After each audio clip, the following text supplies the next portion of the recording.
ആ ചെറുപ്പക്കാരുടെ ചിരി കണ്ടപ്പോൾ എനിക്കേറെ സന്തോഷമായി. നിങ്ങൾക്കും അങ്ങനെ തന്നെ ആയിരിക്കുമല്ലേ? അറിയപ്പെട്ട വ്യവസായിയായ യൂസുഫ് അലി സാർ തന്റെ കൈകൾ കൊണ്ട് ബോഡി ഗാർഡ്സ് എല്ലാം നോക്കി നിൽക്കെ ആ ചെറുപ്പക്കാരന്റെ വീൽ ചെയർ തെള്ളിക്കൊടുക്കുന്നു. അദ്ദേഹത്തിന് അതിന്റെ ആവശ്യമുണ്ടോ? പറഞ്ഞാൽ ചെയ്യാൻ ഇത്ര സ്റ്റാഫുകൾ ഉണ്ട് അവിടെ, എന്നിട്ടും അദ്ദേഹം തന്നെ അത് ചെയ്തു. ഇതൊക്കെ കൊണ്ട് തന്നെയാണ് ആ മനുഷ്യർ ഇത്രമാത്രം ഉയർന്നത്. ഇവിടെയാണ് മുത്തുനബി തങ്ങളുടെ ഒരു മുത്തുമൊഴി എനിക്ക് ഓർമ്മയിൽ വന്നത്. മൻ തവാലഅ റഫഅഹുല്ലാ. ഒരു മനുഷ്യൻ എത്രത്തോളം വിനയം കാണിക്കുന്നു അത്രമാത്രം അള്ളാഹു അദ്ദേഹത്തെ ഉയർത്തും. യൂസുഫ് അലി സാഹിബിന്റെ ജീവകാരുണ്യ പ്രവർത്തനങ്ങളെ പറ്റി നാം പരിശോധിക്കുമ്പോൾ ഒരു കാര്യം നമുക്ക് വ്യക്തമായി മനസ്സിലാകും. അദ്ദേഹം മതങ്ങൾക്കപ്പുറം മനുഷ്യരെ സ്നേഹിച്ച യഥാർത്ഥ ഒരു പച്ചയായ മനുഷ്യ സ്നേഹിയാണ്. കാരണം നെറ്റിയിലെ ചന്ദനക്കുറിയോ നിസ്കാരത്തഴമ്പോ കഴുത്തിലെ കൊന്തയോ പരിഗണിക്കാതെ തന്റെ മുമ്പിൽ വരുന്നവരെ എങ്ങനെയാണ് ഇദ്ദേഹത്തിന് പരിഗണിക്കാൻ കഴിയുന്നത്?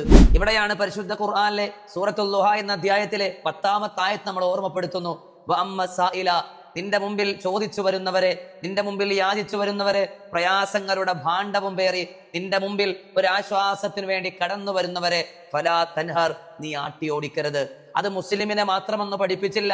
അവിടെ പ്രത്യേക മതവിഭാഗത്തെ പരിശുദ്ധ ഖുർആൻ പറഞ്ഞില്ല.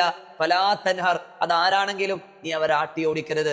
കൊടുക്കാനുണ്ടെങ്കിൽ അവർക്ക് നൽകണം. കൊടുക്കാനില്ലേ ഒരു ആശ്വാസത്തിന്റെ വർത്തമാനമെങ്കിലും പറയണം. ഒരാളെയും നീ കുറവാക്കരുത്, ഒരാളെയും നീ വഷളാക്കരുത്. സ്നേഹത്തിന്റെ മാതൃകയിൽ പെരുമാറണം. എത്ര സുന്ദരമാണ് ഈ ഖുർആൻ!